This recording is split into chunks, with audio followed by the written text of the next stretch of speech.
प्यारे बच्चों, कैसे हैं आप? सभी लोग अपने घरों पर सुरक्षित ही होंगे, ऐसी मेरी अभिलाषा है। तो बच्चों, हमने पिछली वीडियो में देखा था कि रासायनिक अभिक्रियाएं और रासायनिक समीकरण क्या होते हैं। हमने ये आपको बताया। तो आज हम देखेंगे कि सीखेंगे रासायनिक समीकरण किस प्रकार लिखते हैं और रासायनिक समीकरण लिखने की क्या तरकीब है, किस तरह से इनको संतुलित रासायनिक समीकरण में परिवर्तित किया जा सकता है। तो प्यारे बच्चों, जब कोई रासायनिक अभिक्रिया होती है तो उसे शब्दों में लिखेंगे तो बहुत सारा हमको लिखना पड़ेगा, है ना। लेकिन जब हम इसे कुछ छोटे छोटे शब्दों में अंग्रेजी के उसमें सूत्र के रूप में लिखेंगे तो हमें इनको लिखने में कम मेहनत करना पड़ेगी। तो संतुलित रासायनिक समीकरण से बच्चों क्या मतलब होता है? संतुलित रासायनिक समीकरण से मतलब होता है कि जितने परमाणु या अणु अभिक्रिया में भाग ले रहे हैं, बनने वाले उत्पाद भी संख्या में उतने ही होना चाहिए। तो बच्चों, ये आप कक्षा 9 में पढ़ चुके हैं कि जो अभिकारक क्रिया में भाग लेते हैं अणु या परमाणु या यौगिक, उन्हें हम अभिकारक कहते हैं।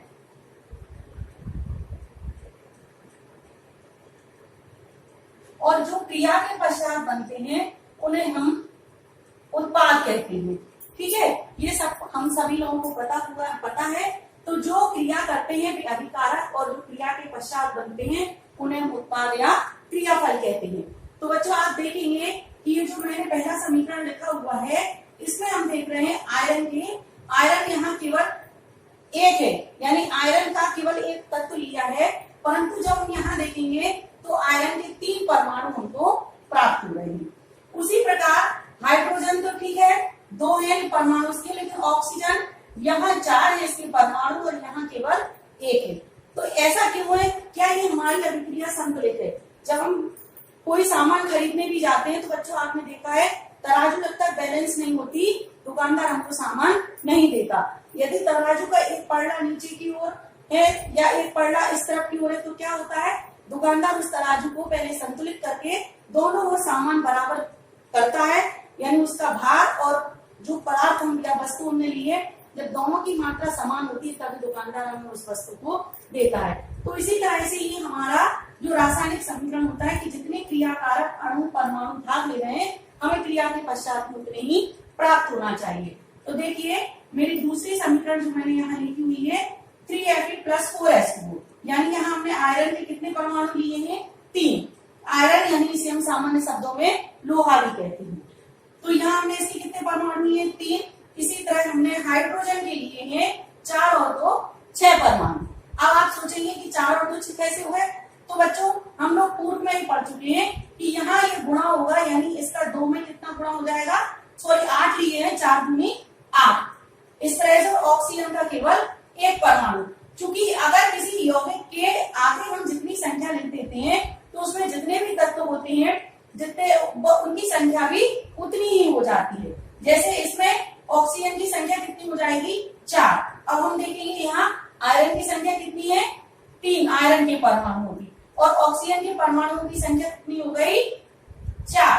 क्योंकि जो जल है, जल के कितने अणु हैं? 4 अणु हैं। तो इसमें ऑक्सीजन सिंगल भी ऑक्सीजन को लेंगे तो ऑक्सीजन के 4 परमाणु हो जाएंगे और हाइड्रोजन को जाएंगे 4 दूनी 8 हो जाएंगे। तो बच्चों, इधर देखेंगे अभी भी यह समीकरण हमारी संतुलित नहीं है। क्यों? क्योंकि यहाँ 4 दूनी 8 है हाइड्रोजन के और यहाँ हाइड्रोजन के केवल 2 है। तो ये हमारी समीकरण संतुलित नहीं है। तो अब हम क्या करेंगे? यहाँ हम हाइड्रोजन के 4 परमाणु लेंगे। तो इस तरह से आप देखेंगे कि हमारी सारी समीकरण संतुलित है, यानी क्रिया कारक के रूप में जितने परमाणु भाग ले रहे हैं उतने ही हमको क्रियाफल के रूप में परमाणु प्राप्त हो रहे हैं। तो इस तरह से हम कह सकेंगे कि ये हमारी समीकरण, ऊपर का जो समीकरण है वह असंतुलित और नीचे वाली समीकरण हमारी संतुलित। तो बच्चों, अब हम इसी संतुलित रासायनिक समीकरण को संतुलित करने के लिए एक और उदाहरण यहाँ देखेंगे। ये बनाएंगे हम मैग्नीशियम ऑक्साइड, यानी मैग्नीशियम और ऑक्सीजन की आपस में क्रिया कराएंगे। तो प्यारे बच्चों, आपने देखा है यहाँ मैग्नीशियम का केवल 1 परमाणु है और ऑक्सीजन के 2 परमाणु है। परंतु आप जब देख रहे हैं क्रिया के पश्चात मैग्नीशियम ऑक्साइड सिंगल बन रहा है। तो ये अब हम देखेंगे कि ऑक्सीजन के 2 परमाणु थे लेकिन यहाँ एक ही बना है। तो इसके लिए हम क्या करेंगे? हम मैग्नीशियम के इधर हम मैग्नीशियम ऑक्साइड के आगे 2 लगा देंगे। अब देखेंगे तो यहाँ फिर से एक प्रॉब्लम हो जाती है कि मैग्नीशियम के 2 परमाणु बन गए और ऑक्सीजन के भी, परंतु जो क्रिया कारक है वो हमारा मैग्नीशियम का 1 परमाणु। तो इसके लिए हम रासायनिक समीकरण को संतुलित करने के लिए क्या करेंगे, हम मैग्नीशियम के आगे भी 2 लगा देंगे। तो बच्चों हम देखेंगे यहाँ हमारा जो बन गया है वो मैग्नीशियम ऑक्साइड, यानी 2 अणु उसके हमको प्राप्त हो रहे हैं। क्लियर। अब हम बच्चों आगे पढ़ेंगे रासायनिक समीकरण की जो हमने टाइप पढ़े थे उनका थोड़ा सा हम वर्णन पढ़ेंगे। तो सबसे पहले तोड़ना सीखेंगे। तो संयोजन अभिक्रिया से क्या तात्पर्य है कि जब 2 परमाणु या 2 अणु आपस में मिलकर के आपस में अभिक्रिया करके कोई एक नया पदार्थ बनाते हैं तो हम उसे संयोजन अभिक्रिया कहते हैं। संयोजन का मतलब है जुड़ना। जैसे एक जो उदाहरण हम लोगों ने ऊपर पढ़ा था मैग्नीशियम और ऑक्सीजन, जब मैग्नीशियम और ऑक्सीजन की आपस में क्रिया कराई जाती है तो क्या बनता है, मैग्नीशियम ऑक्साइड। इसी तरह से हम एक और समीकरण इसका उदाहरण देखेंगे कैल्शियम ऑक्साइड का। ये हमारा क्या है, कैल्शियम ऑक्साइड। कैल्शियम ऑक्साइड को सामान्यतः हम बुझा हुआ चूना भी कहते हैं। क्या कहते हैं, बुझा हुआ चूना, जो हम मार्केट से खरीद कर लाते हैं और जिसे हम अपने घर पर पुताई के लिए उपयोग करते हैं। तो प्यारे बच्चों आप लोगों ने देखा होगा कि जब हम उस मार्केट से लाए हुए चूने को जल में डालते हैं, ये कैल्शियम ऑक्साइड यानी ये चूना होता है, और जब हम इसे जल में डालेंगे तब ये हमें बुझे हुए चूने के रूप में प्राप्त होगा, यानी कैल्शियम हाइड्रोक्साइड।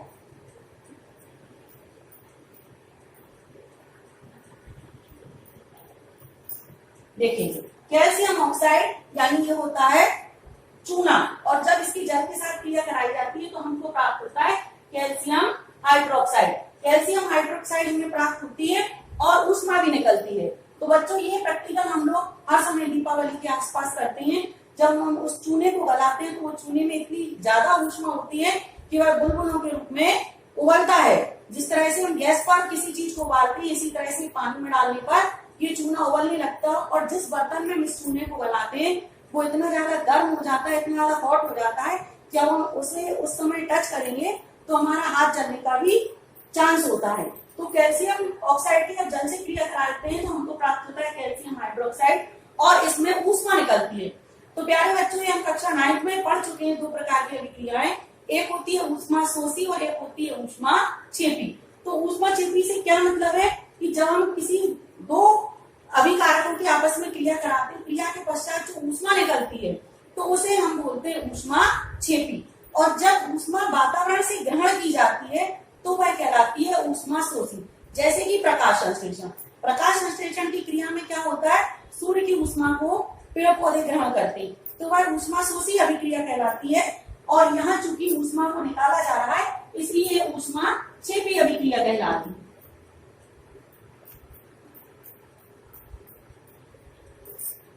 जिसका आपको पहले मैंने आपको बता चुकी हूँ, ये आपके लिए रिमाइंड करा रही हूँ, ऊष्मा छेपी और ऊष्मा शोषी। तो बच्चों समझ में आया, संयोजन अभिक्रिया से तात्पर्य होता है जब 2 अणु या 2 से अधिक परमाणुओं को आपस में अभिकारक किया जाता है, उनके बीच में क्रिया कराई जाती है तो बनने वाला जो पदार्थ जोड़कर जो हमें जो पदार्थ प्राप्त होता है उसे हम बोलते हैं संयोजन अभिक्रिया। तो बच्चों हम अब संयोजन के बाद देखते हैं वियोजन अभिक्रिया। वियोजन का तात्पर्य क्या है, वियोजित यानी योज मतलब होता है जोड़ना, बी यानी कि अलग करना, वियोजन यानी कि अलग अलग पार्ट में डिवाइड करना है, तोड़ना। तो ये जो कैल्शियम कार्बोनेट है बच्चों, हमने यहाँ देखा हम कैल्शियम कार्बोनेट की जब अभिक्रिया कराते हैं तो हमें उत्पाद के रूप में क्या प्राप्त होता है, कैल्शियम ऑक्साइड और कार्बन डाइऑक्साइड। यहाँ हम देखेंगे हमारी समीकरण पूरी तरह से संतुलित है, क्योंकि ऑक्सीजन के यहाँ भी हमको 3 प्राप्त है और यहाँ भी हमको 3 ही ऑक्सीजन प्राप्त हुई। इसका हम दूसरा उदाहरण देखेंगे AgCl यानी कि सिल्वर क्लोराइड का। तो सिल्वर क्लोराइड की हम सूर्य का प्रकाश की उपस्थिति में सनलाइट में हम अभिक्रिया कराते हैं तो बच्चों हमको Ag और Ag सॉलिड के रूप में और क्लोरीन गैस के रूप में प्राप्त होती है। अब आप देखेंगे कि क्लोरीन यहाँ 2 प्राप्त हुए हैं और यहाँ क्लोरीन केवल सिंगल है, तो इसके लिए हम क्या करेंगे 2AgCl यानी यहाँ 2 लिख देंगे। अब आप देखेंगे कि यहाँ Ag सिंगल और यहाँ Cl2 2, तो फिर हम क्या करेंगे Ag के आगे भी 2 लगा देंगे। इस तरह से ये हमारी समीकरण संतुलित हो जाती है, यानी ये हमारी रासायनिक समीकरण संतुलित है दोनों। तो ये संयोजन यानी कि जुड़ना और वियोजन का मतलब होता है तोड़ना। अब हम अगली अभिक्रिया की ओर चलेंगे जो कि हमारी विस्थापन अभिक्रिया।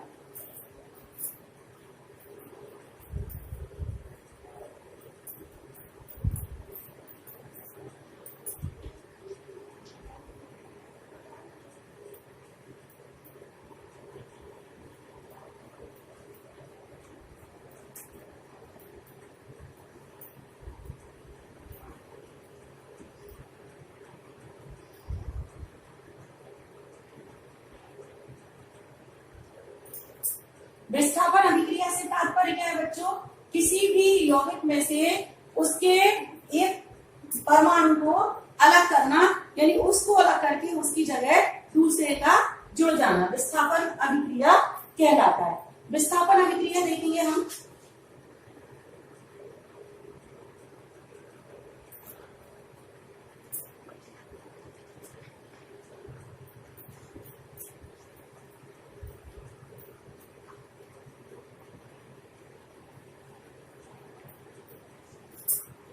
इसको बच्चों हम इस तरह से भी समझ सकते हैं, जैसे मान लीजिए हम दो लोग अच्छे फ्रेंड हैं, ठीक है ना, दो लोग अच्छे फ्रेंड हैं, लेकिन एक कोई बच्चा नया क्लास में आता है, वो क्या करता है, जो हमारा फ्रेंड है उसकी जगह हमसे अच्छे सी दोस्ती वो जो नया स्टूडेंट आया है वो कर लेता है। यानी हमारे फ्रेंड की जगह किसने ले ली?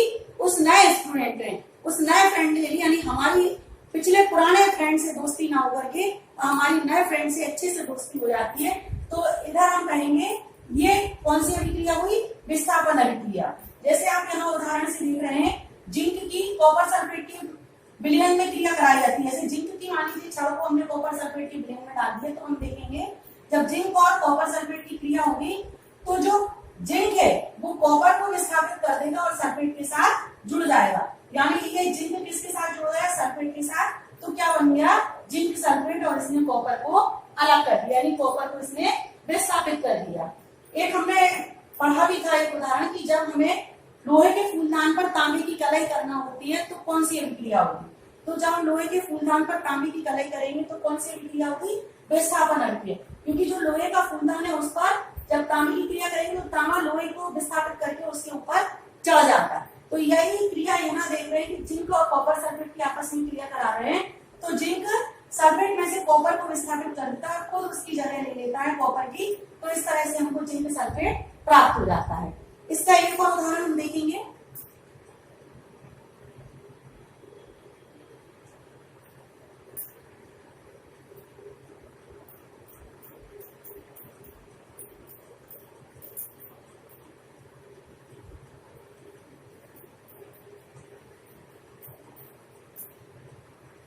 इसका हम एक और उदाहरण देखेंगे। ऐसी यानी कि आयरन की क्रिया जब कॉपर सल्फेट के साथ कराई जाती है तो जो आयरन कॉपर को विस्थापित कर देता है और उसकी जगह पर कुछ जुड़ जाता है। आप देख रहे हैं कि आयरन ने कॉपर को अलग कर दिया और सल्फेट के साथ कौन जुड़ गया? आयरन। तो इस तरह से आयरन सल्फेट बन जाता है और कॉपर हमारा विस्थापित हो जाता है। तो वही चीज मैंने आप लोगों को बताई है कि जब हमारे विद्यालय में कोई नया स्टूडेंट आता है तो हम अपने पुराने दोस्त को छोड़ करके उस नए दोस्त से दोस्ती कर लेते हैं, यानी पुराना दोस्त विस्थापित हो जाता है और नया दोस्त आकर के हमसे जुड़ जाता है। यानी हमने कौन सी अभिक्रिया फॉलो की? हमने विस्थापन अभिक्रिया फॉलो की। अब आइए बच्चों, ये जो मैं आपको पढ़ा रही हूँ इसको आप थोड़ा थोड़ा नोट भी करते हैं, यानी इनके क्वेश्चन जैसे आप कंप्लीट भी करते हैं। अगर आपके पास बुक है, नहीं है तो हमारे आस पड़ोस से पुरानी बुक लेकर के उसको हम कंप्लीट कर सकते हैं। थोड़ा थोड़ा हम देख सकते हैं कि किस तरह से कितनी प्रकार की अभिक्रियाएं होती हैं, क्या रासायनिक समीकरण होता है, इसको कैसे संतुलित किया जाता है, और ये सारा हम थोड़ा थोड़ा अपने पास नोट करते जाएंगे, नोट्स बनाते जाएंगे। तो हम जब हम स्कूल जाएंगे तो हमें थोड़ी सी सुविधा हो जाएगी। अब आगे हम पढ़ेंगे द्विविस्थापन अभिक्रिया।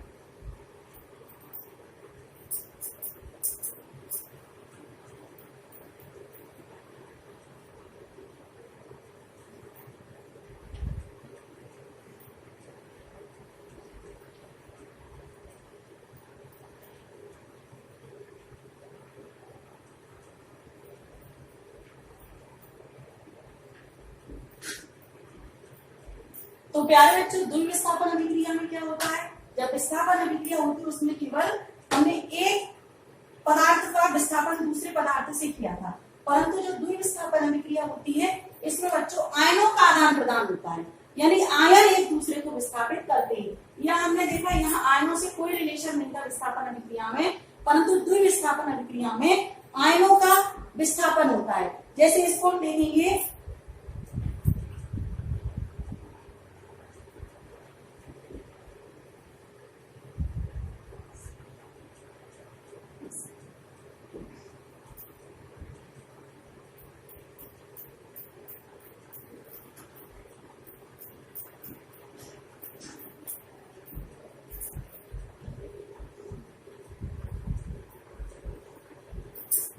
अब यहाँ देखेंगे सोडियम पर धनात्मक आवेश होता है और सल्फेट पर ऋणात्मक। इसी तरह बेरियम पर धनात्मक आवेश होता है, क्लोरीन पर ऋणात्मक आवेश होता है।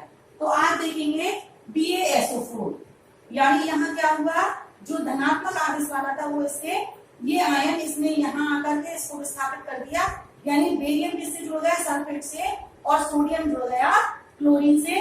तो बेरियम सल्फेट और हमको सोडियम क्लोराइड प्राप्त हो गया, यानी कि क्या, और सोडियम क्लोराइड का ये जो द्विविस्थापन अभिक्रिया होती है इसमें हमें अवक्षेप भी प्राप्त होता है, कि जो पदार्थ जल में अविलेय होता है वह हमें किसके रूप में प्राप्त होता है? अवक्षेप के रूप में प्राप्त होता है। द्विविस्थापन अभिक्रिया वे अभिक्रियाएं होती है जिसमें अभिकारकों के बीच आयनों का आदान प्रदान होता है, उन्हें हम द्विविस्थापन अभिक्रिया कहते हैं। एक बार फिर से समझिए, द्विविस्थापन अभिक्रिया वे अभिक्रियाएं जिनमें अभिकारकों के बीच आयनों का आदान प्रदान होता है। आपने देखा ये दो अभिकारक हैं, सोडियम सल्फेट और बेरियम क्लोराइड। इन दोनों के बीच किसका आदान प्रदान हुआ? आयनों का आदान प्रदान हुआ, और क्रियाफल के रूप में हमें दो नए अलग अलग पदार्थ प्राप्त हुए। एक बार फिर से देखिए, SO4 बेरियम से जुड़ जाता है तो ये बेरियम सल्फेट बन जाता है, और सोडियम क्लोरीन से। यहाँ मैंने आपको दिखाया है कि सोडियम पर धनात्मक आवेश है और सल्फेट पर ऋणात्मक, इसी तरह बेरियम पर धनात्मक और क्लोरीन पर ऋणात्मक। तो आप लोग देख रहे हैं कि यहाँ द्विविस्थापन अभिक्रियाओं में क्या होता है? द्विविस्थापन अभिक्रिया में सामान्यतः अभिकारकों के बीच आयनों का आदान प्रदान होता है, और जो जल में अवलंबनशील पदार्थ होते हैं उसमें उसका अवक्षेप भी हमें प्राप्त होता है। इस तरह से बच्चों आज हमने 4 प्रकार की अभिक्रियाओं को सीखा। सबसे पहली सीखी हमने वियोजन अभिक्रिया, संयोजन अभिक्रिया, फिर विस्थापन अभिक्रिया और द्विविस्थापन अभिक्रिया। तो जो वियोजन अभिक्रिया है, वियोजन अभिक्रिया में दो पदार्थ आपस में जुड़कर एक नया पदार्थ बनाते हैं, तो वह वियोजन अभिक्रिया कहलाती है। संयोजन अभिक्रिया में जब दो या दो से अधिक पदार्थ आपस में मिल जाते हैं तो उसे हम संयोजन अभिक्रिया कहते हैं। और वियोजन अभिक्रिया में जब हमारा अभिकारक दो या दो से अधिक पदार्थों में टूट जाता है, दो या दो से अधिक पदार्थों में प्राप्त होता है, तो वह संयोजन अभिक्रिया कहलाती है। विस्थापन अभिक्रिया में जब कोई प्रबल पदार्थ दूसरे पदार्थ से जुड़ को विस्थापित करके उसका स्थान स्वयं ले लेता है, तो वह विस्थापन अभिक्रिया कहलाती है। और द्विविस्थापन अभिक्रिया के बीच द्विविस्थापन अभिक्रिया में अभिकारकों के बीच आयनों का आदान प्रदान होकर के नए पदार्थ हमें क्रियाफल के रूप में प्राप्त होते हैं। आज के लिए इतना ही काफी। नमस्कार।